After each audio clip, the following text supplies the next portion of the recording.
तो जैसे कृष्णा, राधे राधे, कैसे हैं आप लोग? सब बढ़िया, शानदार, मस्त, जबरदस्त। हाँ जी। हाय देवराज, ओम, निशांत, अभिनव, कैसे हो आप लोग? आई होप आप लोगों ने होमवर्क कर लिया होगा। वर्कबुक 1 एंड वर्कबुक 2 दिया था, उसका वीडियो सोल्यूशन मैं ऑलरेडी शेयर कर चुका हूँ यूट्यूब चैनल पर, तो आप लोगों ने मेरे ख्याल से वो देख भी लिया होगा, है ना? और बहुत ईजी था, कोई ज़्यादा टफ भी नहीं था, तो मेरे ख्याल से कोई दिक्कत नहीं आई होगी। हाय यश, पुष्कर, विश्वजीत, संदीप, शुभ, दीपक, सौरभ, सब बढ़िया, शानदार, हाय बकुल। चलिए, तो अब हम आगे कंटिन्यू करेंगे यहाँ पर।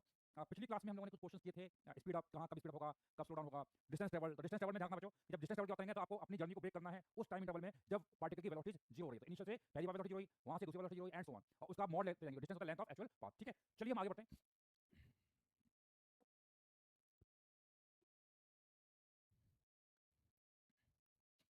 इक्वेशन, हाँ, तो इस नेक्स्ट टॉपिक से पहले हम एक यहाँ पे टर्म सीखेंगे, और वो है आपका polar coordinate system. Polar coordinate system, हाँ जी, क्या होता है? देखिए, अभी तक हम लोगों ने बात की थी एक्स वाई कोऑर्डिनेट सिस्टम के बारे में, अब हम बात कर रहे हैं पोलर कोऑर्डिनेट सिस्टम के बारे में। पेपर डिस्कशन बेटा मैंने आपको बताया संडे को करेंगे, संडे को रहेगा, संडे को मैं जितना भी डिस्कशन पेंडिंग डिस्कशन है हम पूरा करेंगे। ठीक है, तो यहाँ पे पोलर कोऑर्डिनेट सिस्टम की बात करेंगे। क्या होता है समझते हैं। देखिए, हम जानते हैं अभी तक हमने पढ़ा है कार्टेशियन कोऑर्डिनेट सिस्टम। तो कार्टेशियन कोऑर्डिनेट सिस्टम क्या होता है हमारा? ये एक्स एक्सिस होता है और ये वाई होता है, बाकी तो जड़ है। तो अभी यहाँ पे मैं पोलर कोऑर्डिनेट सिस्टम करता हूँ इन 2D, 2D प्लेन की बात कर रहे हैं यहाँ पर, अभी 3D की बात नहीं करेंगे। तो यहाँ पर अगर कोई पॉइंट है, यहाँ पर कोई पॉइंट है पी, इसके कोऑर्डिनेट है एक्स वाई, तो ये इसका पोजीशन वेक्टर है आर, ये आर वेक्टर है, और ये अगर एंगल थीटा है। तो यहाँ पर अगर हम बात करते हैं तो यहाँ पर यह तो हम एक्स वाई कोऑर्डिनेट सिस्टम कर चुके हैं, बट अब यहाँ पोलर की बात करेंगे तो हम एक्स वाई लिखेंगे, यहाँ हम लिखेंगे आर कॉमा थीटा। क्या लिखेंगे? आर कॉमा थीटा, है ना? तो आर कॉमा थीटा होगा, और यहाँ पर जो ये डायरेक्शन है ये, और एक डायरेक्शन हमारे पास ये, तो यहाँ पर ये डायरेक्शन है, तो इस डायरेक्शन में यूनिट वेक्टर होता है आपका आर कैप, और इस डायरेक्शन में यूनिट वेक्टर होता है थीटा कैप। तो बेसिकली यहाँ पे आर कैप और थीटा कैप दो म्यूचुअली परपेंडिकुलर वेक्टर है, यूनिट वेक्टर है। वर्क बेटा मैं ऑलरेडी अभी स्टार्टिंग में बोला था कि मैंने ऑलरेडी वीडियो बना दिया है, और जो आपने अगर टेलीग्राम मेरा ज्वाइन कर रखा है, नहीं कर रखा है तो बता रहा हूँ, टेलीग्राम है t.me/e फिजिका। इसमें सारे अपडेट्स आते हैं, यानी कि जब भी कोई होमवर्क दिया जाएगा उसका वीडियो सोल्यूशन वहाँ मिल जाएगा। तो t.me/e फिजिका, यहाँ जाइए, मैंने यहाँ पे ऑलरेडी शेयर कर रखा है, चैनल के बारे में दे रखा है। ठीक है, ये तो देखिए यहाँ पर ये आर कैप है और ये थीटा कैप है। तो आर कैप और थीटा कैप, तो आर कैप क्या है? एक यूनिट वेक्टर है अलोंग दिस रेडियल डायरेक्शन, और थीटा कैप इसके परपेंडिकुलर डायरेक्शन है। तो अगर मैं यहाँ पर निकालना चाहता हूँ आर कैप की वैल्यू, तो आर कैप निकालना चाहता हूँ, तो आर कैप की डायरेक्शन ये है, तो आर कैप एंगल बना रहा है कितना? Theta with the x axis. तो इसको हम रिजॉल्व करते हैं, आर कैप को हम रिजॉल्व करते हैं, तो इस आर कैप का एक एक्स कंपोनेंट आएगा और एक वाई कंपोनेंट आएगा। ये एंगल थीटा है तो हम जानते हैं एंगल भी थीटा ही होगा ना, थोड़ा सा निकाल देते हैं।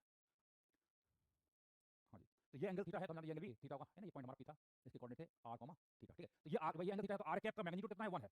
तो मैग्नीट्यूड 1 है, तो इसका आगे कंपोनेंट आएगा 1 कॉस थीटा, ऊपर आएगा 1 साइन थीटा। तो आर कैप की वैल्यू अगर हम निकालेंगे in terms of x y coordinate system, तो it will be 1 cos theta है एक्स डायरेक्शन में, तो 1 कॉस थीटा आई कैप, और ऊपर है 1 साइन थीटा जी कैप। ये आपका आर कैप आ गया। अब ऐसे अगर थीटा कैप का पता, तो थीटा कैप डायरेक्शन अंदर है, तो इसको भी हम रिजॉल्व कर सकते हैं। तो इस थीटा कैप का एक कंपोनेंट पीछे की तरफ आएगा और एक कंपोनेंट ऊपर आएगा, है ना? ऐसा कुछ होगा। तो यहाँ पे देखिए, ये थीटा है, ये 90 थीटा, ये एंगल हमारा थीटा हो जाएगा। तो थीटा कैप का इधर, इसका भी हम जानते हैं थीटा कैप यानी मैग्नीट्यूड 1 होगा।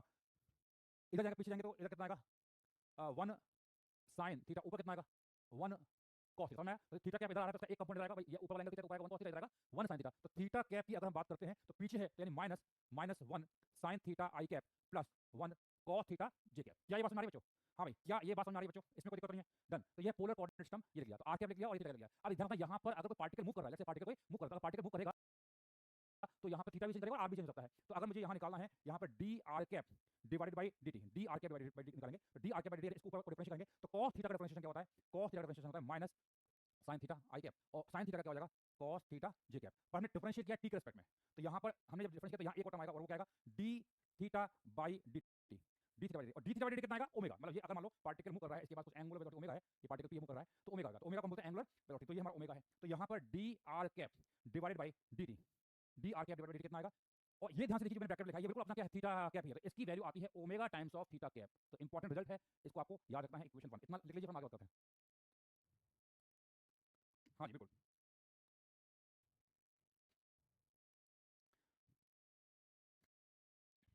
तो बेसिकली हमने क्या किया है, इसको यहाँ पे पॉइंट पी के कोऑर्डिनेट पहले हम एक्स और वाई के टर्म में लेते थे, मैं आर थीटा बोल रहा हूँ। आर की डायरेक्शन में यूनिट वेक्टर है आर कैप, और थीटा की डायरेक्शन में यूनिट वेक्टर थीटा कैप, है ना? तो दो ये म्यूचुअली परपेंडिकुलर वेक्टर्स हैं, है ना? जैसे एक्स वाई कोऑर्डिनेट सिस्टम होता है, ऐसे पोलर कोऑर्डिनेट सिस्टम होता है ना भाई? आपके डिफरेंट डिफरेंट कोऑर्डिनेट सिस्टम होता है, एक होता है कार्टेशियन कोऑर्डिनेट सिस्टम जो हम पढ़ते हैं, साथ में ये है पोलर कोऑर्डिनेट सिस्टम, एक स्फेरिकल कोऑर्डिनेट सिस्टम भी होता है ना? वो सब चीजें हैं। लिख लिया आप लोगों ने? Done done done.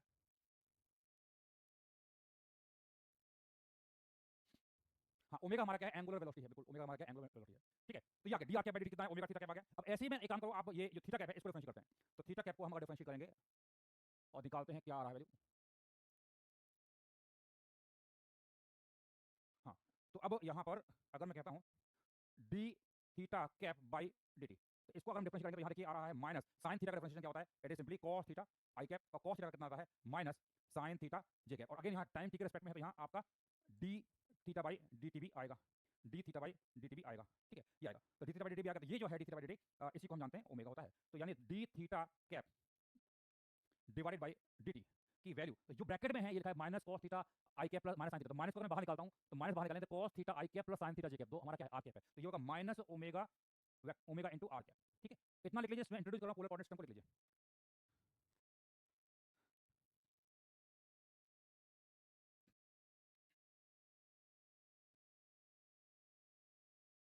भाई आप लोग यार ड्रॉपर बच्चे हो, इतना तो मैं एक्सपेक्ट कर सकता हूँ कि आपको डिफरेंशिएशन आना चाहिए, क्या नाम है इस बच्चे का प्रियांश, इतना तो मैं एक्सपेक्ट करूंगा है ना, इतना भी एक्सपेक्ट करूंगा फिर क्या मतलब, तैयारी कर आप आईआईटी की तैयारी कर रहे हो तो मतलब बोर्ड की तैयारी हो जाएगी, ठीक है भाई लिख लीजिए। समझ में आया भाई, ये पोलर कोऑर्डिनेट सिस्टम के बारे में बात कर लिया। अच्छा अब इसमें इसका एक एप्लीकेशन है कि पार्टिकल सर्कल में मूव करता है, तो पार्टिकल का सर्कल में करता है तो इसकी वेलोसिटी वेक्टर और आप एक्सेलरेशन वेक्टर को भी लिख सकते हो इन terms of polar coordinate system है ना, तो बस एक नया कोऑर्डिनेट सिस्टम है, कुछ बच्चों को लगा कहाँ से आ गया एकदम से, तो भाई ठीक है कुछ चीजें नहीं होती हैं, सीखना पड़ता है ना। तो यहाँ पर अगर मैं कहता हूँ लेट्स से कि एक पार्टिकल सर्कल में मूव कर रहा है, लेट्स से ये एक्स है और ये वाई है और पार्टिकल यहाँ कहीं है, और ये पार्टिकल का पोजीशन वेक्टर है आर वेक्टर, और पार्टिकल मूव कर रहा है विद कांस्टेंट वेलोसिटी है ना, तो वी यहाँ पर लेट्स से कांस्टेंट है, तो कांस्टेंट वेलोसिटी मूव कर रहा है, तो इस वेलोसिटी को हम यहाँ पर लिख सकते हैं, तो कैसे लिखेंगे देखिए, इसकी रेडियस मान लेते हैं कैपिटल आर है, रेडियस कितनी कैपिटल आर है, तो देखिए यहाँ पर ये रेडियस कैपिटल आर है, और अगर मैं पोलर कोऑर्डिनेट सिस्टम की बात करता हूँ तो थीटा है आर वेक्टर है, तो आर वेक्टर को हम लिखेंगे आर इंटू आर कैप, या सुनो आर वेक्टर क्या लिखेंगे आर इंटू आर वेक्टर, अरे भाई साहब इसकी डायरेक्शन कैसे कुछ चीजें भाई होती क्या, कुछ कुछ कन्वेंशन होता है, वो कन्वेंशन में फॉलो करना पड़ेगा, अब कन्वेंशन को क्वेश्चन करोगे कहाँ से क्वेश्चन कर पाओगे, ये तो कोऑर्डिनेट पोलर कोऑर्डिनेट सिस्टम है, इस प्रकार से मानते हैं कि ये इसके अलॉन्ग वेक्टर है आर कैप, इसके अलॉन्ग वेक्टर थीटा कैप है, हमने पहले इसको एक्स को आई कैप माना था जे कैप माना था, उस समय भी तो आपने क्वेश्चन क्यों नहीं किया कि इसको आई कैप क्यों माना, इसको जे कैप क्यों माना, कुछ और क्यों नहीं माना, है ना, भाई वही कन्वेंशन फॉलो कर रहा है ना। इधर को प्लीज आर वेक्टर कितना है डिस्टिंक्ट, अब अगर मैं यहाँ पर इसको डिफरेंशिएट करता हूं, वेलोसिटी वेक्टर हम जानते हैं D R vector by d T है, बेसिक याद रखिए, velocity vector D R cap by d T नहीं होता, D R vector by d T होता है, तो यहाँ पर इसको अगर मैं डिफरेंशिएट करता हूं तो आर इंटू ये हो जाएगा D R cap by d T, है ना, वैसे तो हम जानते हैं प्रोडक्ट होता है, पहला फंक्शन दूसरे का डिफरेंशिएशन प्लस पहले का डिफरेंशिएशन है d r by d t into r cap, ये होता है प्रोडक्ट, पर हमने आर यहाँ पर क्या रेडियस है जो कि कांस्टेंट है, तो ये टर्म हमारा जी हो जाएगा, ये टर्म हमारा जीरो, और D R cap by d T हम ऑलरेडी निकाल चुके हैं, तो d are cap by d T omega times of theta cap, तो यहाँ पर v वेक्टर अगर लिखेंगे तो it is r times of omega times of theta cap, ये हमारा वेलोसिटी आ गया, तो देखिए हम जानते हैं वेलोसिटी की डायरेक्शन इधर ही है ना, स्पीड कांस्टेंट है तो यहाँ वेलोसिटी वेक्टर ये है ना, v वेक्टर इधर आएगा, तो v वेक्टर है, तो v वेक्टर की अगर डायरेक्शन देखोगे ध्यान से तो it is along theta cap, तो थीटा कैप इधर आ ना, तो इस डायरेक्शन में जानते हैं थीटा कैप होता है, और इस डायरेक्शन में r कैप होता है, समझ आ गया, तो ये v बराबर r ओमेगा आ गया, ठीक है, r यहाँ पे कांस्टेंट है। अरे भाई साहब मैंने बहुत बड़ी गलती करती लगता है कि मैंने पोलर कोऑर्डिनेट सिस्टम अभी इंट्रोड्यूस कर दिया, सर्कुलर मोशन में पता चलता है, बोले पोलर कोऑर्डिनेट सिस्टम क्या होता है, क्लियरिटी नहीं आ रही, अरे वही तो बता रहा हूँ, क्लियरिटी तो आइए पहले समझोगे, समझना नहीं चाहते हो, पहले कमेंट करना बंद कर दो, फालतू के कमेंट मत कीजिए, तो पहली बात कुछ नई चीज बता रहा हूँ तो समझो सही क्या है, समझना चाहते नहीं हो और पहले से कर हमें नहीं समझ आ रहा है, ये क्या मतलब होता है। हाँ जी ठीक है, वी वेक्टर बराबर आर ओमेगा थीटा कैप, अब किसी को रॉन्ग लग रहा है कि सर ये तो मुझे लगता है गलत लग रहा है, अरे भाई आप ज्यादा ज्ञानी हो, हमें हम तो ऐसे ही फालतू में 19 साल हो गए पढ़ाते पढ़ाते, गलत लग रहा है इनको, तो v बराबर आ गया r ओमेगा थीटा, तो ये हम जानते हैं वेलोसिटी होता है r ओमेगा थीटा, ठीक है ये हो गया। अब देखिए v वेक्टर क्या वेलोसिटी वेक्टर है, अगर मुझे एक्सेलरेशन निकालना है तो एक्सेलरेशन निकालना है तो एक्सेलरेशन वेक्टर क्या होता है dv वेक्टर बाई dt, तो देखो यहाँ r क्या है कांस्टेंट है, ओमेगा की वैल्यू भी कांस्टेंट है क्योंकि हम जानते हैं यहाँ पर पार्टिकल की वेलोसिटी स्पीड कांस्टेंट है, स्पीड कांस्टेंट v बराबर r ओमेगा होता है तो वो भी कांस्टेंट होगा, तो r भी कांस्टेंट है ओमेगा भी कांस्टेंट है, यहाँ आएगा d theta cap by dt, तो यहाँ पर d theta cap by dt कितना आएगा, इसकी वैल्यू हम ऑलरेडी निकाल चुके हैं minus omega r vector r cap, तो ये आएगा r omega minus omega r cap, तो यहाँ पर एक्सेलरेशन जो आ रहा है it is minus r omega square into r cap, basically हम जानते हैं ये एक्सेलरेशन जो होता है कौन सा एक्सेलरेशन होता है, इसको बोलते हैं एसी सेंट्रीपिटल एक्सेलरेशन, तो यहाँ पर पोलर कोऑर्डिनेट सिस्टम को यूज करते हुए हम लोगों ने यहाँ पर जो पिछली क्लास में बात की थी एसी और एटी की बात की थी उसको मैंने यहाँ पर दोबारा से डिराइव कर लिया, समझ में आ गया, this point clear, this point clear, लिख लीजिए, मैं इंट्रोड्यूस कर रहा हूँ, बाकी सर्कुलर मोशन में और इसमें हम डिटेल में बात करेंगे, है ना, लिख लीजिए।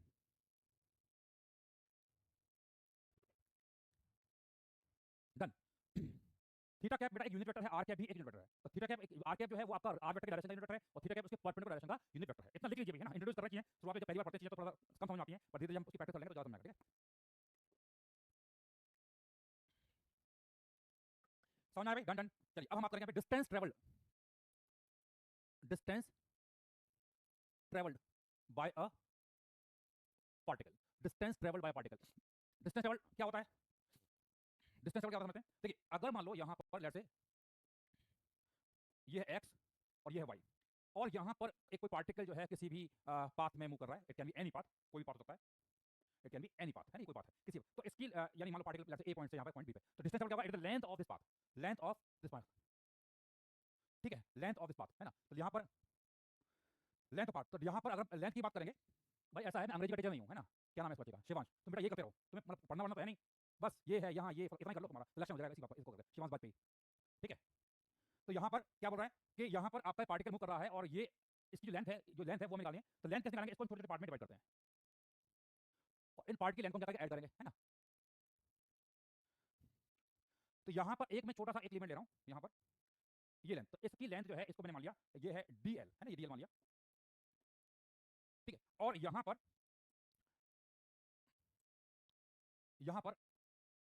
ये डिस्टेंस मान लेते हैं dx है और ये है dy, तो थोड़ा इसको मैं जूम कर देता हूँ, समझ आ जाएगा, इधर देखिए, है ना, आप समझ आ रहा होगा। तो बेसिकली मैंने इस कर्व पाथ में छोटा सा लेंथ लिया dl, तो ये dx है dy है, तो ये जो ये लेंथ है dl, तो ये dl कितना होगा, dx square plus dy square, dx square plus dy square होगा, है ना। तो यहाँ पर जो आपका लेंथ है dl, it is root of dx square plus dy square, ठीक है, समझ में आ गया।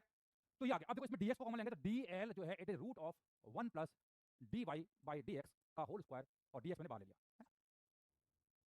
और इसको अगर आप क्या करते हो, इंटीग्रेट करोगे तो आपको यहाँ पर distance travel by the particle मिल जाएगा, ठीक है, लिख लीजिए।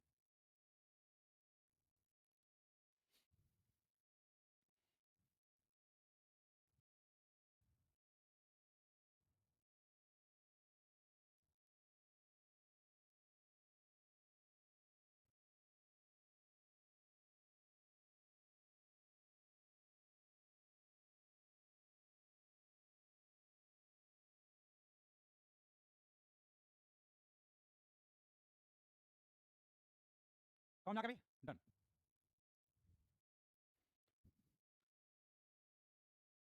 तो ये है आपका distance travel bye particle, integral of 1 plus dy by dx का होल स्क्वायर, ठीक है। चलिए ये निकल लिया। अब हम बात करेंगे इक्वेशन ऑफ ट्रैजेक्टरी।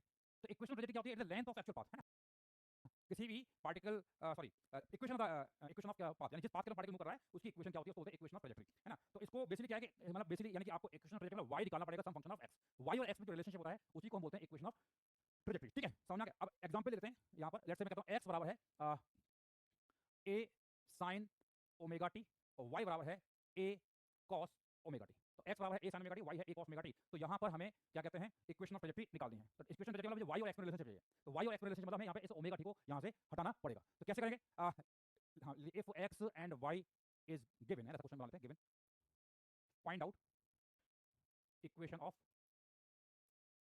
ट्रैजेक्टरी। तो इक्वेशन ट्रैजेक्टरी की बात करेंगे तो हम क्या करेंगे, दोनों को स्क्वायर कर लेते हैं, तो x square plus y square, तो x square plus y square कितना आएगा, a square sin square omega t plus a square cos square omega t, है ना। तो यहाँ पर x square plus y square कितना आ गया, a स्क्वायर, इसको बोलते हैं इक्वेशन ऑफ ट्रैजेक्टरी। क्या ये बात समझ आ रही है बच्चों, ठीक है भाई। तो ये आ गया। तो ये हमारा हम जानते हैं कि ये इसका जो अगर इक्वेशन की बात करेंगे तो कैसा बनेगा, ये इट विल बी सर्कुलर।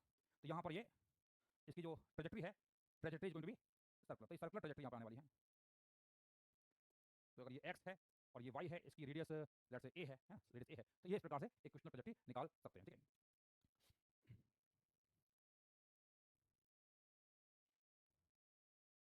अब देखिए अगर मैं कहता हूँ कि यहाँ पर ये पॉइंट है a और ये पॉइंट है b, तो a से अगर मैं a से b की लेंथ निकालना चाहता हूँ, length of path part ab, तो ab की लेंथ निकालना चाहता हूँ, तो ab की लेंथ निकालने का तरीका हम जानते हैं, ये रहा, है ना, डिस्टेंस टेबल का तरीका, है ना। तो इसका सेकंड पार्ट हम लिखेंगे यहाँ पर, ओह नेक्स्ट पेज लिख रहे हैं, सेकंड पार्ट,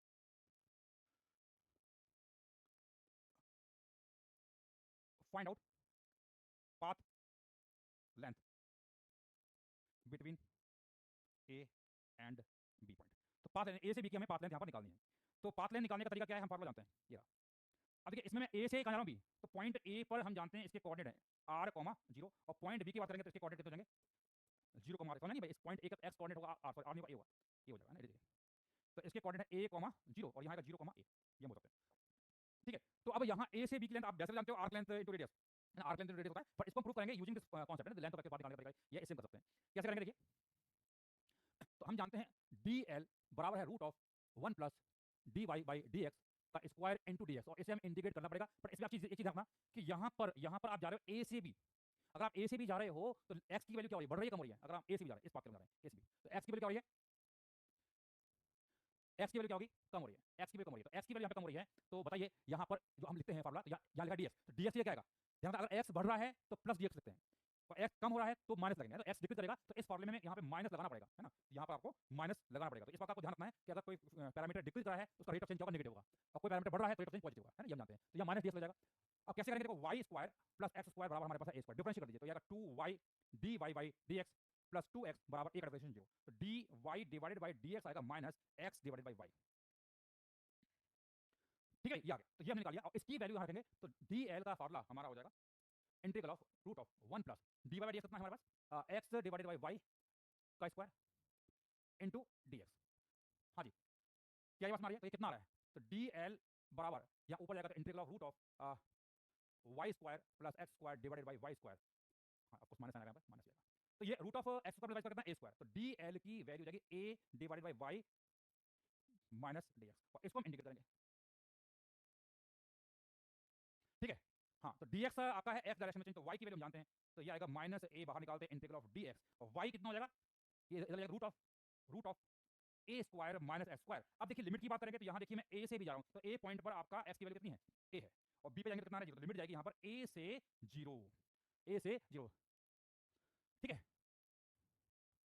ठीक है भाई, तो ये है, तो यहाँ dl इंटीग्रल ऑफ dl जो है वो हम निकालेंगे, तो बताइए कितना आ रहा है लेंथ l,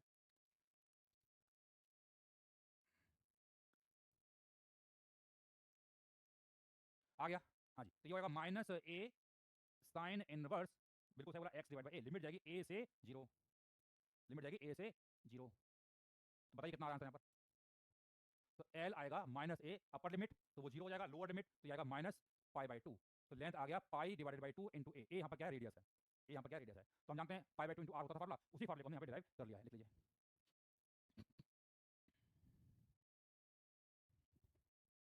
समझ में आ गया, दिस पॉइंट क्लियर। ठीक है, चलिए अब इसी को हम यहाँ पर पोलर कोऑर्डिनेट सिस्टम को यूज करते हुए यहाँ पर डिस्टेंस ट्रेवल कर सकते हैं, तो लिख लीजिए यहाँ पे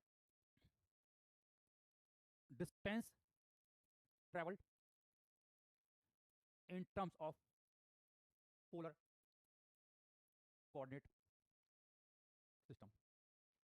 देखिए अगर मैं पोलर कोऑर्डिनेट सिस्टम की बात करता हूं तो हम जानते हैं कि ये हमारा r है, और इसके अलोंग आगे जाएंगे तो ये dr होता है ना, और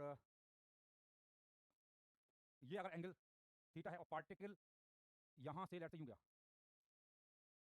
तो ये हम जानते हैं कि यहाँ एक मिनट, यहाँ से लेट से पार्टिकल यूं गया है, तो इसका इस डायरेक्शन में डिस्प्लेसमेंट हुआ, तो ये है आपका dl, ये एरो ना, ये dl है, ये dr है, और ये कितना होगा, ये कितना होगा भाई, पार्टिकल यहाँ से यहाँ गया है तो ये ऐसा कुछ एंगल घूमेगा ना, तो ये एंगल घूमा इसने डी थीटा, ये कितना आएगा, ये दूरी, तो ये जो वेक्टर है उसकी वैल्यू कितनी होगी, आर डी थीटा, है ना, तो ये आर डी थीटा और ये कितना है dr, ये हमारा आर डी थीटा है, ये dr है, तो dl हमारा हो जाएगा रूट ऑफ, है ना भाई, आपका इसका इसका सम है ना, रूट ऑफ पाइथागोरस लगाएंगे, दैट इज dr का square plus R D theta का स्क्वायर। ठीक है, तो dl बराबर, अब इसमें देखिए dr को हम अगर यहाँ पर डी थीटा को हम कॉमन लेते हैं, डी थीटा को कॉमन लेंगे तो यहाँ पर आएगा root of dr divided by d theta का square plus r square into d theta, इसको हम क्या करेंगे, इंटीग्रेट करेंगे। समझ नहीं आया, अगेन यहाँ पर भी वही कॉन्सेप्ट लगेगा कि अब यहाँ अगर पार्टिकल इधर जा रहा है, इधर जा रहा है, तो एंगल थीटा क्या बढ़ रहा है, अगर एंगल थीटा बढ़ेगा तो मैं इसको लिखूंगा प्लस डी थीटा, और अगर एंगल थीटा घटेगा तो इसको लिखेंगे माइनस डी थीटा। लिख लीजिए फटाफट सब,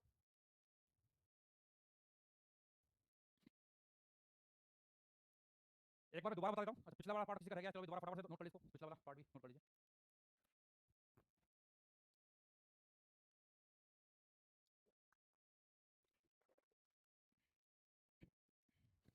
हाँ जी, डन। हाँ, तो ये मैं एक बार दोबारा बता देता हूँ क्या हो रहा है, देखिए पार्टिकल जो है यहाँ से यहाँ गया, है ना, पार्टिकल कहाँ गया है, यहाँ से इधर गया, तो यहाँ गया तो बेसिकली अगर मैं यहाँ से अगर आर के अलॉन्ग गया मान लो डी आर, और इधर एंगल थीटा, ये डी थीटा को मिलेगा, तो ये आर है और ये डी थीटा, तो ये हम ये जो लेंथ होती है आर्क लेंथ, ये होती है आर डी थीटा, तो ये आर डी थीटा, ये डी आर है, डीएल कितना का, इसका रिजल्टेंट पाइथागोरस लगा दिया। आर डी थीटा कैसे आया वरुण जी,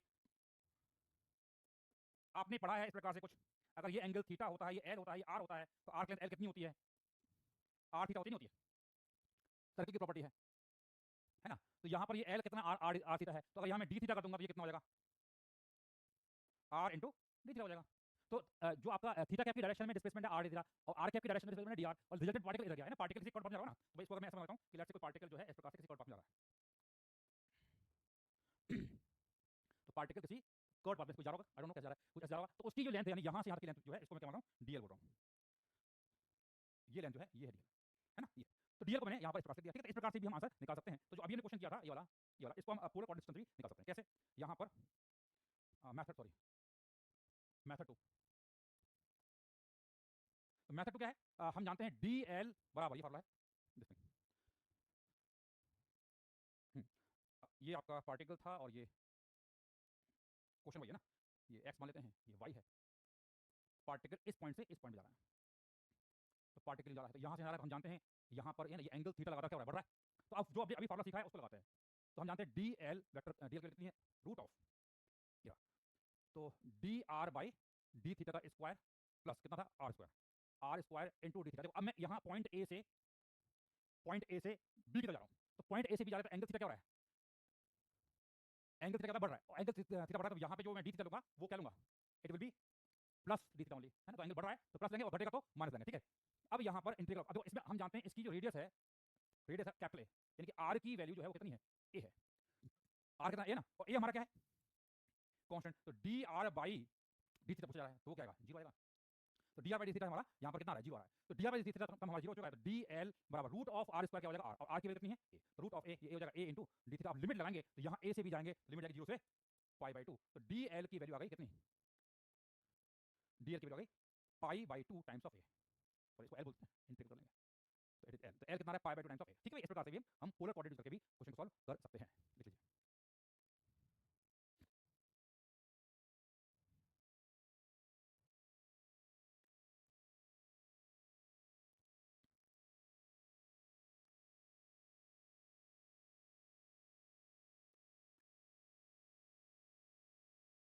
हाँ जी, लिमिट एक बात समझ लीजिए, लिमिट क्या बोल रहा हूँ मैं, यहाँ पर हम ए से जा रहे हैं बी, तो यहाँ ये एंगल थीटा जो होगा जीरो से कितना हो जाएगा, पाई बाई टू, ठीक है। कोई बात नहीं, पहली बार कोई चीज नई चीज पढ़ते हैं तो टाइम लगता है, तो इसको रिवाइज कर लेना तो डेफिनेटली समझ आएगा, धीरे धीरे समझ आएगा। तो अभी मैंने इंट्रोड्यूस कर दिया है, तो बाकी सर्कुलर मोशन की और अच्छी एप्लीकेशन के बारे में बात करेंगे, है ना। तो इसको बताने का पर्पज इसलिए था क्योंकि यहाँ पे मुझे एक आर्क लेंथ जो है उसकी लेंथ निकालने का तरीका ऐसे भी निकाल सकते हैं, ठीक है।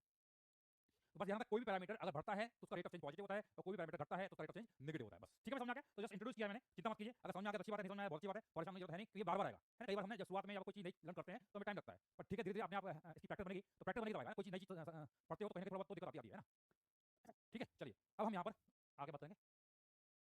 ओके, ये तो हमने कर लिया, एक्स बराबर ए sin ओमेगा डी कर दीजिए, ठीक है। चलिए एक और क्वेश्चन, इफ एक्स बराबर टी एंड वाई बराबर T square is given, find out equation of trajectory. करिए फटाफट, इक्वेशन ऑफ ट्रैजेक्टरी निकालिए, सिंपल क्वेश्चन है, फटाफट कीजिए।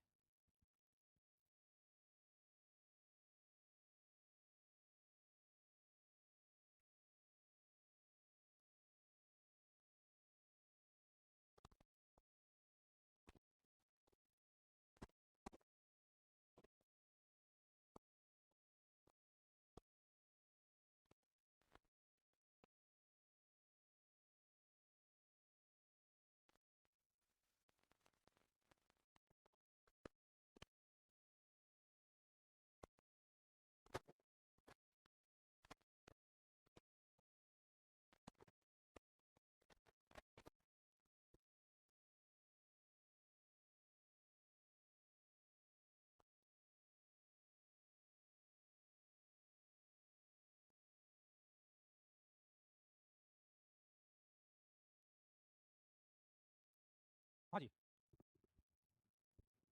बहुत सिंपल क्वेश्चन है। तो एक्स बराबर है टी और वाई बराबर है टी स्क्वायर, तो टी बराबर एक्स रखेंगे तो वाई बराबर आ गया एक्स स्क्वायर। तो क्वेश्चन तो बहुत सिंपल था, बट इसके पीछे फिलॉसफी जो है बहुत इंपॉर्टेंट है। तो यानी कि यहाँ पर अगर मुझे निकालना है, इसका ग्राफ बनाते हैं, तो इसका ग्राफ अगर एक्स और ये वाई वर्सेस एक्स बनाएंगे, तो हम जानते हैं कि एक्स की वैल्यू यहाँ पर जीरो रखेंगे, तो एक्स की वैल्यू जीरो है तो वाई की वैल्यू भी जीरो आएगी, तो एक पॉइंट तो ये हो जाएगा। एक्स बराबर मैं अगर वन रखता हूँ तो वाई की वैल्यू भी वन आएगी। एक्स बराबर अगर मैं, हाँ सॉरी, एक्स की वैल्यू मैं रखता हूँ प्लस माइनस वन, एक्स की वैल्यू में बोल रहा हूँ प्लस माइनस वन। तो देखिए यहाँ जीरो, तो यहाँ एक्स की वैल्यू वन रखेंगे तो वाई की वैल्यू कितनी है, वन है, तो ये पॉइंट हो जाएगा। ऐसे यहाँ माइनस वन रखेंगे तो करस्पॉन्डिंग यहाँ पर पॉइंट आएगा, तो एक पॉइंट ये हो गया, एक पॉइंट ये हो गया, एक पॉइंट हो गया, ठीक है। और एक्स की वैल्यू हम रखते हैं जैसे प्लस माइनस टू, तो वाई कितना आएगा, इट इज फोर, ठीक है। तो ये पैराबोला बनेगा ना, तो यहाँ पे एक्स बराबर टू रखेंगे या माइनस टू रखेंगे तो करस्पॉन्डिंग वैल्यू आएगी यहाँ पे आएगी। हाँ जी, तो ये ऐसे बना सकते हैं ना, ये तो हो गया एक्स बराबर वन और माइनस वन, तो एक्स बराबर इसकी करस्पॉन्डिंग वैल्यू इसका फोर टाइम्स हो जाएगा ना, तो अप्रॉक्सीमेटली मैं डायग्राम बना रहा हूँ यहाँ पर, ऐसा कुछ डायग्राम बन जाएगा। It is not up to the scale, बस ठीक है, आइडिया होना चाहिए। तो यहाँ डायग्राम बनाएंगे तो ये कुछ ऐसा डायग्राम बनेगा,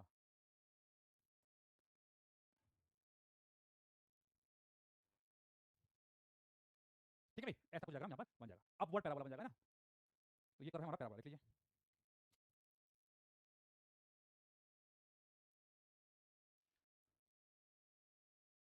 ठीक है, तो यहाँ पर पाथ जो है बिल्कुल सही बोला आपने, पैराबोलिक पाथ यहाँ पर आएगा। ठीक है, लिख लीजिए। हाँ, एक क्वेश्चन है x बराबर t है, y बराबर sin t है, is given, find out the equation project करिए।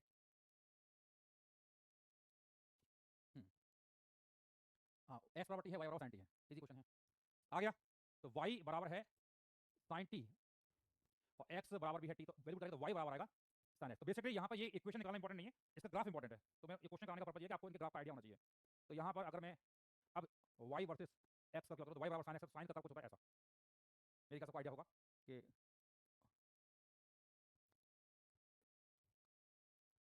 ठीक है, तो ये y वर्सेस x हो गया। ठीक है, साइन का ग्राफ। तो इन क्वेश्चन कराने का पर्पज ये नहीं कि बस ये आप इक्वेशन बना लो, ग्राफ भी इंपॉर्टेंट है ना। तो एक और क्वेश्चन करेंगे, फटाफट लिख लीजिए। हाँ भाई, हो गया, नोट कर लिया, डन डन डन। हाँ, y बराबर x बराबर t है, y बराबर cos t है, तो इक्वेशन ट्रेजेक्टरी निकालिए, ग्राफ बना लीजिए, ग्राफ भी बनाइए। आ गया, तो y बराबर है cos t और x बराबर है t, तो वैल्यू पुट करेंगे तो y आएगा cos x। तो cos का कर्व जो होता है वो कुछ इस प्रकार से होता है ना। तो यहाँ देखिए, ये हमारा 0 होगा, ये हमारा π/2 हो जाएगा, ये हमारा पाई है 3π/2 एंड सो ऑन। ये कितना है, 2π है ना। और यहाँ अगर हम बात करें तो ये 0 है, ये π/2, यहाँ पाई, और ये है 3π/2, और ये है 2π एंड सो ऑन है। ठीक है, लिख लिया, लिख लीजिए। तो ये मैंने बस बता दिया कि इक्वेशन ट्रेजेक्टरी करस्पॉन्डिंग ग्राफ। चलिए, अब हम यहाँ ग्राफ के बारे में बात करेंगे ना। तो ये सब बताने का पर्पज है कि आपको ग्राफ का एक बेसिक आइडिया आना चाहिए। अब ग्राफ में, किसी भी ग्राफ से हम तीन इन्फॉर्मेशन निकालते हैं, किसी भी ग्राफ से तीन इन्फॉर्मेशन निकलती है, समझते हैं। ठीक है, अगर कोई ग्राफ है, जैसे y वर्सेस x कर दिया हुआ है, it can be any graph, और इस ग्राफ में अगर मैं एक पॉइंट ए ले रहा हूँ, ये है पॉइंट ए, और एक पॉइंट मैंने ले लिया बी, तो पॉइंट ए के कोऑर्डिनेट अगर मैं कहता हूँ x1, y1 है, पॉइंट बी के कोऑर्डिनेट है x2, y2, तो पॉइंट ए रहा एंड पॉइंट बी यहाँ पर है। तो कोऑर्डिनेट है x1, यानी कि आपका ये दूरी जो है x1 होगी, और ये दूरी हमारी y1 होगी, ऐसे ये दूरी हमारी x2 होगी, और ये करस्पॉन्डिंग ये दूरी कितनी लगी, y2। ठीक है, अब यहाँ पर अगर मैं a को b से जोड़ देता हूँ, a को मैंने b से जोड़ दिया, तो इसको बोलते हैं सीकेंट। क्या बोलते हैं? तो यहाँ पर ये है हमारा सीकेंट। तो सीकेंट है, तो यहाँ पर इसका स्लोप जो होता है, अगर ये एंगल मैं बोलूँगा जैसे अल्फा, तो स्लोप ऑफ सीकेंट ये होता है आपका टेन अल्फा।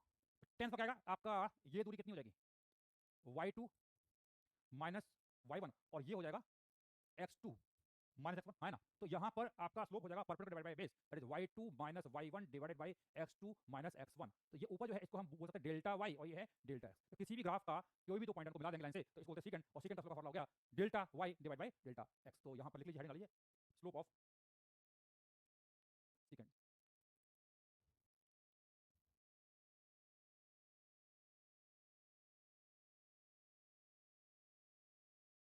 लिख लिया लोगों ने? अरे भाई पार्ट आपके अकॉर्डिंग मैं नहीं कर सकता हूँ, मतलब मैं कल ही बताया था, प्लीज मुझे गाइड मत कीजिए। अगर आप मुझे गाइड करोगे फिर आपका कोई भला नहीं होगा। आप मेरी गाइडेंस में रहिए। हो क्या रहा है, यहाँ पे कुछ बच्चे करते हैं, मुझे गाइड कर देते हैं, जैसे वो टीचर हैं, मैं स्टूडेंट हूँ। बेटर है कि आप मेरी गाइडेंस में काम कीजिए, ज़्यादा अच्छा रहेगा, आपका भला हो जाएगा।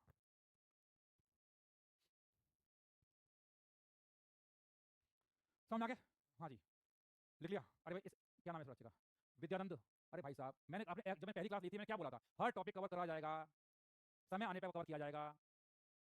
अब कब किया जाएगा वो चिंता मत कीजिए, जो चल रहा है उस पर फोकस कीजिए। प्रॉब्लम क्या है, हम प्रेजेंट में रहते नहीं है, या तो हम पास्ट में रहते हैं या फ्यूचर में रहते हैं, और यही सबसे बड़ी प्रॉब्लम होती है, और इसी के कारण हमारा सिलेक्शन नहीं होता है। जो चल रहा है उस पर फोकस नहीं है, ये कब होगा वो कब होगा, हमने ये कर लिया, अरे भाई जो चल रहा है उस पर फोकस कीजिए। कुछ तो गाइड मत करो, आप ये कराइए, अब ये करा दीजिए, वो कर दीजिए, है ना। तो भैया ये गाइडेंस वाइडेंस खेलना है ना, तो गाइडेंस वाइडेंस तो यहाँ नहीं हो पाएगा। आप मैं गाइड करने वाला, गाइड मैं करूँगा ना भाई, मुझे भी एक अच्छा खासा एक्सपीरियंस है, 19 साल का एक्सपीरियंस है पढ़ाने का, है ना। बीटेक आईआईटी बॉम्बे से किया हुआ है, तो ये भी नहीं है कि इस प्रोसेस को फॉलो नहीं कर रखा है ना। कुछ लोग बोलते हैं आप ये एडो के क्वेश्चन कराओगे क्लास में नहीं कराओगे, अरे भाई साहब पहले कर तो लो क्लास, ज्योमेट्री क्लास कर ही रहे होगे तो समझ में आ गया होगा किस लेवल का पढ़ा रहे हैं वहाँ पे ना। आप मुझे गाइड मत कीजिए कौन से क्वेश्चन कराना है, क्या नहीं कराना है, कैसे कराना है ना। अगर आपने साथ गाइड करोगे तो ठीक है, वो तो ठीक है, आपको लगता है मेरे को ये अच्छा, आपको लगता है कि भाई ये कर लेंगे तो हो जाएगा, नहीं हमें मालूम है क्या करना है, हमें मालूम है आपके लिए क्या बेस्ट है ना। तो प्लीज गाइड करना बंद कर दीजिए। होता है कि बार बार स्पेंड करना, तो सोचो कि मैं पढ़ नहीं रहा हूँ, मैं सब पढ़ रहा हूँ, ये मैं सोचना कि मैं पढ़ नहीं रहा हूँ, सब पढ़ता हूँ कमेंट्स, पर क्या उसका मतलब नहीं होता।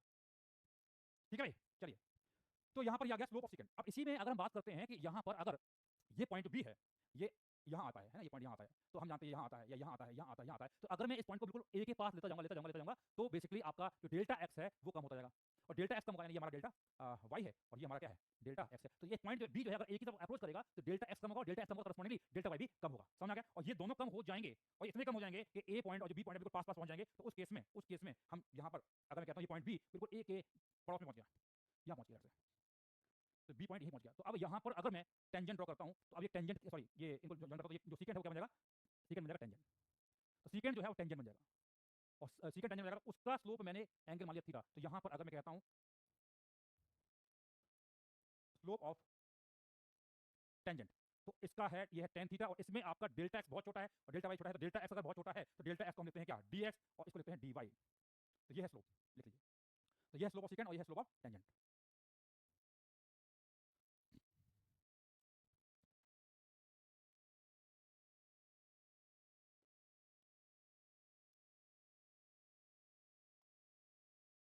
हो गया भाई? तो slope of tangent and slope of secant, ठीक है, ये delta y by delta x, tan theta है dy बाई dx, ठीक है। तो बेसिकली यहाँ पे किसी ग्राफ से एक तो हम स्लोप ऑफ सेकेंड निकाल सकते हैं। तो स्लोप ऑफ सेकेंड का फॉर्मूला है delta y divide by delta x, और आपका स्लोप ऑफ टेंजेंट का dy बाई dx। तो दो इन्फॉर्मेशन तो आ गई किसी भी ग्राफ से, ठीक है। ठीक, आगे बढ़े। अब इसमें थर्ड इन्फॉर्मेशन है, वो है आपका area under curve. Area under curve, तो एरिया अंडर कर्व क्या होता है समझते हैं। तो यहाँ पर अगर ये आपका लेट्स से ग्राफ है कोई, it may be any graph, it can be any graph. तो इस ग्राफ का अगर हमें एरिया अंडर कर्व निकालना है, so I can divide this area into small strips. तो इसको मैं पतली पतली स्ट्रिप्स में डिवाइड कर सकता हूँ इस प्रकार से।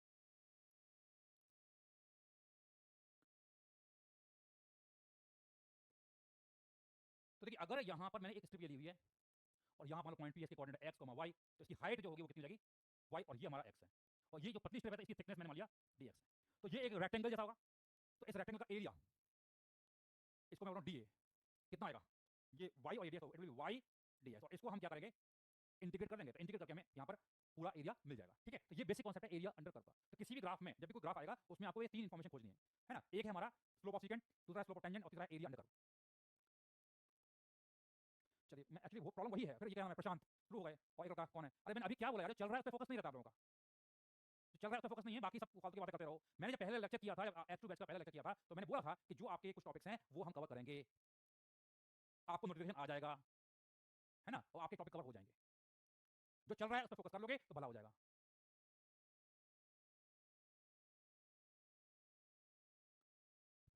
ठीक है भाई, है ना। चलो मैं ठीक बात ही कर लेता हूँ ना, बात ही कर लेता हूँ, खासकर उन बच्चों के लिए जो H2 के बच्चे हैं, खासकर नहीं बता देता हूँ ना, बार बार वही फालतू में क्वेश्चन आ रहे हैं, बार बार वही आ रहा है।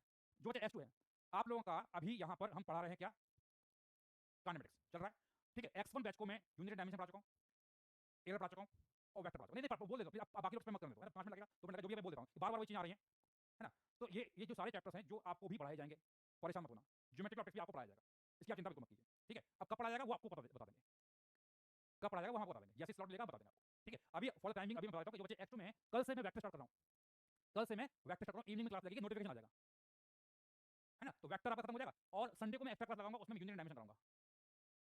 ऑप्टिक्स बड़ा चैप्टर है, इसको हम बाद में करेंगे, अभी नहीं करेंगे, अभी पॉसिबल नहीं है ना। आप लोगों ने एडमिशन लेट लिया है ऑलरेडी, हम यहाँ पे ऑलरेडी कर चुके हैं। ऑप्टिक्स कराया जाएगा बट अभी नहीं कराएगा, बाद में कराएगा।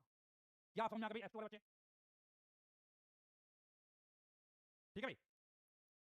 अरे भाई साहब, प्लानर में क्या था वो सब छोड़ो, हर चीज क्या आपकी जिंदगी में जो आप प्लान करते हो उसके सब चलते हो क्या, कि आप अपनी जिंदगी में जो आप प्लान करते हो उसका चलते हो क्या। आपने आज कल जो प्लान किया था, इतना होमवर्क कर लूंगा, इतना पढ़ लूंगा, आपने कर लिया क्या, कर लिया आपने क्या, प्लानर के हिसाब से करना है। फिर अपने आप में सोचो भाई, आपकी प्लानिंग कुछ नहीं होती है, प्लानिंग तो तरीके से जाती है, एग्जीक्यूशन जब करना होता है तो हमें सोचना पड़ता है। अब आप सीधी बात ये है कि आप चिंता मत कीजिए, हमें मालूम है कब क्या करना है, परेशानी हुई है उसमें। प्लानर में मैंने आपको बता दिया कि लिस्ट ऑफ टॉपिक्स, ये टॉपिक्स कराए जाएंगे, और मैंने ये बोला भी था पहली क्लास में कि भाई ये टॉपिक्स लिखे हुए हैं, इनका जो सीक्वेंस है, यानी कि जो सीक्वेंस लिखा है वो बना जाएगा। I can change the sequence as per requirement.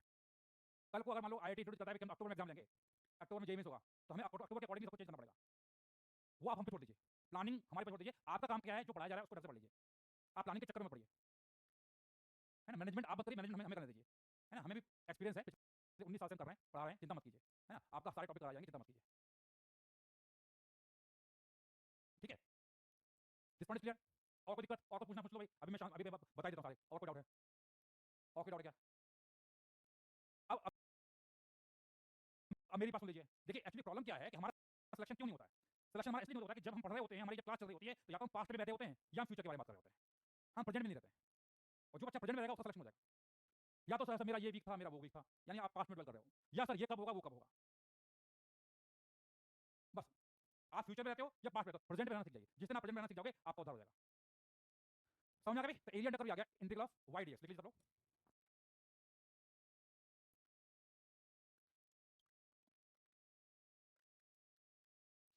ठीक है। तो ये हमने एक ग्राफ के बारे में बात किया है, तो अब हम यहां पर डिफरेंट डिफरेंट ग्राफ की बात करेंगे। तो पहला अगर हम बात करते हैं graph displacement versus time curve, displacement versus time curve. तो यहां पर ये है t और ये है डिस्प्लेसमेंट। तो डिस्प्लेसमेंट को हम s ले सकते हैं या r ले सकते हैं, है ना, कुछ भी कर सकते हैं। तो ये है, तो अगर डिस्प्लेसमेंट वर्सेस टाइम का कुछ दिया हुआ है, लेट्स से कुछ इस प्रकार से ग्राफ दिया हुआ है, तो अब इसमें यहां पर अगर मैं 2 पॉइंट करता हूं, तो ये पॉइंट है लेट्स से a और ये पॉइंट है लेट्स से b, तो ये हमारा बन गया क्या, सेकंड है, क्या बन गया हमारा, सेकंड। तो सेकंड बन गया है, तो अब स्लोप ऑफ सेकंड यानी कि आपका इसका स्लोप जो आएगा, स्लोप ऑफ सेकंड, तो ये अगर एंगल अल्फा है तो tan अल्फा क्या हो जाएगा, ये हो जाएगा आपका डेल्टा s और ये हो जाएगा डेल्टा t। सुनो, y वर्सेस x था तो ये डेल्टा y था, ये डेल्टा s था, ये s वर्सेस ये डेल्टा s, ये आ गया delta s divided by delta t। क्या फिजिक्स में इसका कोई मतलब है? क्या फिजिक्स में इसका कोई मतलब है? हाँ, इसको क्या बोलते हैं, यस, v एवरेज, ये है एवरेज वेलोसिटी। समझ आ गया? तो यानी s वर्सेस t जो कर्व है उसका जो सेकंड ड्रॉ किया है उसका स्लोप हमें क्या देगा, एवरेज वेलोसिटी देगा। This is average velocity. समझ आ गया? ऐसे ही अगर मैं कहता हूं यहां पर स्लोप ऑफ टेंजेंट, यानी कि अगर मैं यहां पर एक टेंजेंट ड्रॉ करता हूं, तो ये मैंने टेंजेंट ड्रॉ कर दिया, तो ये एंगल लेट्स से थीटा है, slope of tangent tan theta. तो देखिए y वर्सेस x था तो dy बाय dx था, y वर्सेस x था तो dy, ये s वर्सेस t है तो क्या क्या हो जाएगा, ये ds बाई dt, और ये क्या होता है, v, v हमारा क्या है, वेलोसिटी। क्या ये बात समझ आ रही है? लिख लीजिए।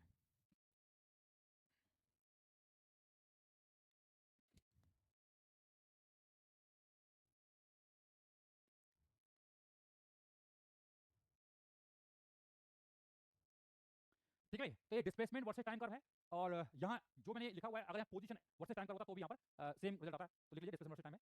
तो ये है, अब इसमें एक और आता है एरिया अंडर कर्व, एरिया, तो वहां था इंटीग्रल ऑफ y dx, यहाँ क्या आएगा, s dt, है ना, वो था इंटीग्रल ऑफ y dx, ये क्या है, s dt। तो ये था s dt, क्या इसका कोई मीनिंग है? क्या आपने फिजिक्स में कुछ पढ़ा है displacement in time metre second, अभी तक कुछ पढ़ा नहीं है, तो ये जो है मीनिंगलेस है। तो इस केस में ये क्या है, इट इज मीनिंगलेस। ठीक है, लिख लीजिए फटाफट।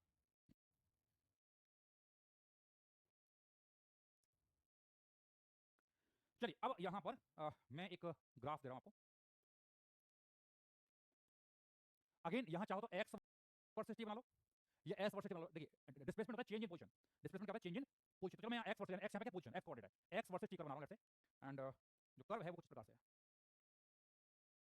ये पॉइंट है o, एंड यहाँ पॉइंट ले रहा हूँ मैं a, ये पॉइंट है b, यहाँ c, ये d, ये e है, ये f, g और ये h, ऐसे पॉइंट ले लिया, है ना। तो अगर मैं कहता हूँ ये s वर्सेस t कर्व है, इस s वर्सेस t कर्व से हम क्या क्या इन्फॉर्मेशन निकाल सकते हैं। तो अगर मैं जा रहा हूँ o a b पाथ की होता है ना, पहला पार्ट है o a b, तो o से a से भी गया, तो हम जानते हैं x वर्सेस t कर्व का स्लोप क्या होगा, स्लोप ऑफ टेंजेंट। तो स्लोप ऑफ टेंजेंट यानी कि यहाँ पे अगर मैं टेंजेंट ड्रॉ करता हूँ तो ये x वर्सेस t है, तो स्लोप क्या आएगा, slope of tangent, it will be dx by dt। क्या होता है, क्या होता है, वेलोसिटी, है ना। समझ आ गया, ये है वेलोसिटी, अच्छी बात है। तो ये वेलोसिटी है, तो यानी स्लोप जो है यहाँ पे x वर्सेस t कर्व का स्लोप क्या देगा, वेलोसिटी। अच्छा तो बताइए पॉइंट o पर वेलोसिटी पॉजिटिव है नेगेटिव है, पॉजिटिव, है ना, o पे पॉजिटिव है, a पर भी पॉजिटिव है, और b पर कितना हो जाएगा, b पर वेलोसिटी कितनी है, b पॉइंट पर, हाँ जी, इट इज जीरो। तो यहाँ b पर वैल्यू कितनी है, जीरो। अच्छा बहुत अच्छी बात, यानी o पर वैल्यू थी पॉजिटिव, a पर भी कुछ पॉजिटिव और b पर पॉजिटिव, यानी आई कैन से दैट कि यहाँ o से b की तरफ जा रहा हूँ तो वेलोसिटी की वैल्यू पॉजिटिव है, लेकिन वैल्यू बढ़ रही है घट रही है, वैल्यू घट रही है बढ़ रही है, it is it is it is decreasing, yes. क्यों, क्योंकि यहाँ कुछ पॉजिटिव वैल्यू थी, तो यहाँ पॉजिटिव कम हुई, स्लोप, तो यहाँ स्लोप देखिए, यहाँ एंगल थीटा आपका कम हो रहा है, एंगल थीटा की वैल्यू क्या हुई, कम हो रही है, स्लोप कम हो रहा है ना, तो यहाँ टेंजेंट करेंगे, यहाँ एंगल ज्यादा है, यहाँ कम हो गया, और ऊपर एंगल कम हो रहा है, तो वेलोसिटी पॉजिटिव है but v is decreasing, v is magnitude, इसको ऐसे करते हैं mod, mod of v is what, decreasing. तो वेलोसिटी पॉजिटिव मतलब पार्टिकल कहां जा रहा है, आगे जा रहा होगा, आगे जा रहा है और उसकी स्पीड कम हो रही है, स्पीड कम हो रही है, तो आगे जा रहा है, स्पीड कम हो रही है, तो एक्सेलरेशन बताइए, एक्सप्रेशन क्या होगा, पॉजिटिव नेगेटिव, एक्सप्रेशन बताइए, एक्सप्रेशन पॉजिटिव नेगेटिव, हाँ जी एक्सप्रेशन बताइए, पॉजिटिव या नेगेटिव, नेगेटिव यस। तो इससे कंक्लूजन आ गया कि ए जो है वो नेगेटिव होगा। क्या ये बात हमारी है? क्योंकि हम जानते हैं कि अगर एक्सप्रेशन और वेलोसिटी अपोजिट डायरेक्शन में होते हैं तो स्पीड कम होती है, एक्सप्रेशन और वेलोसिटी अपोजिट डायरेक्शन में होते हैं तो स्पीड कम होती है। तो अगर वेलोसिटी पॉजिटिव है और एक्सप्रेशन नेगेटिव है तभी स्पीड कम होगी। क्या ये बात समझ आ रही है? अच्छा अब मैं बात कर रहा हूं बी से, बी सी डी, बी से सी गए डी गए, तो बी पर वेलोसिटी 0 थी, अब सी पर वेलोसिटी क्या होगी, स्लो क्या है, अब आपका यहां पर एंगल जो है 90 डिग्री से बड़ा हो गया, तो एंगल 90 से बड़ा हो गया, तो अब बी सी डी पार्ट में वेलोसिटी बताइए पॉजिटिव है या नेगेटिव? यस परफेक्ट, नेगेटिव है, वेलोसिटी हमारी नेगेटिव है, तो वेलोसिटी यहां पर नेगेटिव है, वेलोसिटी यहां पर नेगेटिव, तो v नेगेटिव हो गया, तो वेलोसिटी नेगेटिव है, मॉड ऑफ v, यहां वेलोसिटी 0 थी और 0 से नेगेटिव का मतलब क्या है, केवल डायरेक्शन। देखो अगर मैंने लेट्स से ये डायरेक्शन पॉजिटिव मान लिया, तो ये डायरेक्शन क्या बनेगा, मैं अगर मैं 5 मीटर पर सेकंड आ जा रहा हूं, मेरी वेलोसिटी +5 और मैं अब इधर जा रहा हूं तो मेरी वेलोसिटी नेगेटिव माइनस, तो negative is just indicating direction, negative is just indicating direction, यानी कि पहले मैं प्लस एक्स में जा रहा था, अब मैं जा रहा हूं माइनस एक्स में, दैट्स इट, इसके अलावा कुछ भी नहीं है। ठीक है, तो यानी कि v नेगेटिव है। अच्छा यहां वेलोसिटी 0 थी, फिर बाद में इसकी वेलोसिटी का मैग्नीट्यूड क्या हो रहा है, मैग्नीट्यूड क्या हो रहा है, बढ़ रहा है ना, 0 से भाई भले वो नेगेटिव बढ़ा है, यहां यहां था 0, 0 से फिर -1 -2 -3 एंड सो ऑन, तो माइनस का मतलब डायरेक्शन नेगेटिव है, दैट्स इट, और कुछ भी नहीं है। तो स्पीड क्या बढ़ रही है, तो वेलोसिटी नेगेटिव है, स्पीड बढ़ रही है, एक्सप्रेशन कितना होगा, पॉजिटिव होगा या नेगेटिव होगा, एक्सप्रेशन बताइए पॉजिटिव या नेगेटिव, एक्सप्रेशन पॉजिटिव नेगेटिव। देखो स्पीड बढ़ रही है, जब स्पीड बढ़ती है तो ए और वी की डायरेक्शन क्या होती है, सेम होती है। अगर स्पीड क्या हो रही है, बढ़ रही है, पार्टिकल स्पीड होता है, ए और वी पॉजिटिव होता है, तो ए और वी की डायरेक्शन सेम होगी, तो सेम कब होगी, वी नेगेटिव, ए को भी क्या होना पड़ेगा, ए को भी क्या होना पड़ेगा, ए को भी क्या होना पड़ेगा, पॉजिटिव नेगेटिव, पॉजिटिव नेगेटिव, बताइए बराबर। स्पीड बढ़ रही है तो ए और वी की डायरेक्शन क्या होगी, सेम होगी, सेम होगी मतलब ए होगा नेगेटिव, ये भी नेगेटिव, ये नेगेटिव, तभी बढ़ेगा, समझ आ गया। ए और वी सेम डायरेक्शन में है, स्पीड अप, और ए और वी अपोजिट डायरेक्शन में है, slow down, that's it. Third D, D E F, तो देखो डी से गया ई और ई से, देखो यहां अब हम बात करेंगे यहां पर भी वेलोसिटी क्या है, नेगेटिव ही है, क्यों नेगेटिव है, स्लोप देख लो भाई, ये एंगल, तो अभी भी स्लोप एंगल 90 से बड़ा है, लेकिन देखिए यहां कुछ नेगेटिव थी, नेगेटिव बाद में यहां 0 हो गई, तो यानी स्लोप की मैग्नीट्यूड क्या हो रही है, इट इज, वेलोसिटी का मैग्नीट्यूड क्या हो रहा है, इट इज डिक्रीजिंग, तो यहां नेगेटिव से 0 हुआ, इट इज डिक्रीजिंग, तो वेलोसिटी नेगेटिव है और डिक्रीज कर रहा है। अब बताइए ए क्या होगा, अब बताइए ए क्या होगा, हो गया, अब क्या होता है, ए परफेक्ट, ए होगा पॉजिटिव, ए होगा पॉजिटिव, लिख लीजिए। एक और केस रह गया, वो भी हम यहां पे छाप देते हैं, फोर्थ, एफ जी, और ये हमारा कितना, ई एफ जी एच है, F G H, F G H, तो एफ जी एच में देखिए यहां पर अगर हम बात करेंगे तो एफ पॉइंट पर तो हम जानते हैं वेलोसिटी है 0 है ना, और जी पे जाएंगे तो वेलोसिटी का स्लोप हो जाएगा पॉजिटिव, यहां पर स्लोप कैसा है, पॉजिटिव, यानी कि इसमें वेलोसिटी अब हो गई पॉजिटिव, और यहां 0 थी और 0 से पॉजिटिव हुई, यानी कि वैल्यू क्या हो रही है, बढ़ रही है, तो वैल्यू बढ़ रही है, तो यानी आपका ए क्या होगा बताइए, ए क्या होगा, ए क्या होगा, परफेक्ट, समझ आ गया है ना, इट इज पॉजिटिव, गुड। तो इससे हमने क्या सीखा, हमने सीखा कि एक अगर एक्स वर्सेस टी का बोलो, एक्स बोलो या एस बोलो, बात एक ही है ना, डिस्प्लेसमेंट वर्सेस टाइम कर्व में भी सेम कांसेप्ट लगेगा, तो slope is rate of change of displacement, rate of change of position, that is velocity only. ठीक है, तो ये है, तो बेसिकली क्या है कि इसमें क्या सीखा कि यहां पर एक्स वर्सेस टी कर्व से मैं जो स्लोप है उसको देख के बता सकता हूं कि वेलोसिटी पॉजिटिव है या नेगेटिव है, प्लस और मैं ये बता सकता हूं कि ये वेलोसिटी बढ़ रही है या घट रही है। स्लोप मतलब ढलान, जितनी ज्यादा ढलान है उतना ही वैल्यू, स्लोप की वैल्यू उतनी ज्यादा होगी, एस वर्सेस टी है तो यहां पर जितनी ज्यादा स्लोप होगी उतना वैल्यू वेलोसिटी की ज्यादा आएगी। इधर देखिए आप इसको ऐसा समझ सकते हैं कि यहां पर स्लोप ज्यादा है, यहां पर स्लोप ज्यादा है, सॉरी यहां स्लोप ज्यादा है, और यहां गए स्लोप क्या हो रहा है, कम हो रहा है, एक मिनट हो रहा है, तो यहां स्लोप, यहां पे स्लोप ज्यादा है, क्यों, क्योंकि ये ज्यादा ढलान है, यहां ढलान कम है, यहां ढलान 0 गई, तो यहां स्लोप ज्यादा है, यानी स्पीड की वैल्यू ज्यादा होगी, तो यहां गई स्पीड कम हुई, यहां और कम हुई। इधर आइए, यहां स्पीड जो है, यहां स्लोप थोड़ा बढ़ी, नेगेटिव डायरेक्शन बढ़ी, तो यहां से यहां स्लोप कम है, तो यहां बढ़ी बढ़ी, तो बी से सी, सी से जा रहे हैं, तो स्लोप का मैग्नीट्यूड क्या हो रहा है, बढ़ रहा है, ढलान है ना, ढलान। फिर डी से ई एफ गए तो यहां ढलान ज्यादा है, यहां ढलान कम हुई, फिर यहां ढलान और कम हुई, फिर यहां ढलान हो गई 0, यहां ढलान कम हो रही है, ये ना वो आपने राइड होती है जिसमें आप वाटर राइड होती है, उसमें एकदम स्लोप नीचे होता है तो वहां ढलान ज्यादा होती है, स्पीड बढ़ जाती है ना, ये सब वही तरीका है ना, और स्लोप कम होती है ना, ये सब वही फंडा। ठीक है, तो अब एफ पर स्लोप है हमारी 0, फिर यहां से यहां जा रहे हैं तो इसका स्लोप या ढलान बढ़ता जा रहा है, समझ आया भाई, इधर क्लियर नोट, समझ आया। अच्छा, और खास बात ये है कि सीधी बात है, अगर स्पीड बढ़ रही है, ए स्पीड बढ़ रही है तो ए और वी की डायरेक्शन सेम होगी, स्पीड कम हो रही है तो ए और वी की डायरेक्शन अपोजिट होगी, दैट्स इट, इतना समझ लीजिए, है ना। अब इसमें ये एक्सेलरेशन के बारे में जो मैंने इन्फॉर्मेशन लिखी है पोजीशन वर्सेस टाइम ग्राफ से, इसको समझने का एक मंत्र है, ध्यान में ग्राफ जो है एक्स वर्सेस टी या एस वर्सेस टी के लिए मंत्र वैलिड है, हर एक जगह वैलिड नहीं होगा। मंत्र क्या समझते हैं, देखो यहाँ ये पॉइंट हमारा O A B B C D, तो देखो यहाँ ये ग्राफ जो दिखाई दे रहा है, ये ग्राफ क्या कर रहा है, रो रहा है, ये कर रहा है, रो रहा है, क्यों रो रहा है, क्योंकि इसका एक्सेलरेशन नेगेटिव है, और ये यहाँ पे ग्राफ है वो क्या कर रहा है, मुस्कुरा रहा है, क्यों मुस्कुरा रहा है, क्योंकि इसका इस पार्ट में एक्सेलरेशन पॉजिटिव है, देख लो भाई, ओ ए बी सी डी, इस पूरे पार्ट में ए नेगेटिव है, देखो भाई ए नेगेटिव, ए नेगेटिव, और इस पूरे पार्ट में ए क्या है, पॉजिटिव है। ठीक है, समझ में आया भाई, दिस पॉइंट क्लियर। अब याद रहेगा, तो पोजीशन वर्सेस टाइम का बोलो या डिस्प्लेसमेंट वर्सेस टाइम का बोलो, उससे हम उस ग्राफ का नेचर देखते हुए बताते हैं कि कहां एक्सेलरेशन पॉजिटिव है और कहां एक्सेलरेशन नेगेटिव है। ठीक है भाई, चलिए देख लीजिए।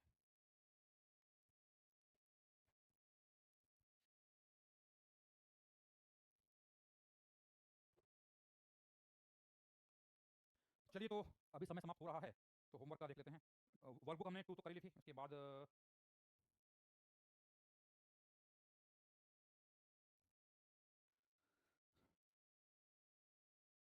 वर्कबुक 3 भी एप्लीकेशन ही है, कर सकते हो। वर्कबुक 4 भी कर सकते हो चाहो तो।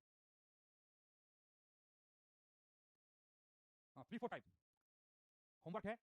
Workbook number 3, 4 and 5 application of differentiation integral, that's it. मेरे ख्याल से कर लोगे, डिफरेंशिएशन इंटीग्रल को आता ही है ना, कोई बड़ी बात नहीं, आप कर लेना, ठीक है। तो वर्कबुक नंबर 3, 4, 5 आपको वर्कबुक नोट सेक्शन में मिल जाएगा, जो बच्चे नए हैं, है ना, नोट सेक्शन में मिल जाएगा, आप उसको कर सकते हैं, ठीक है। चलिए, bye bye, take care, Radhe Radhe.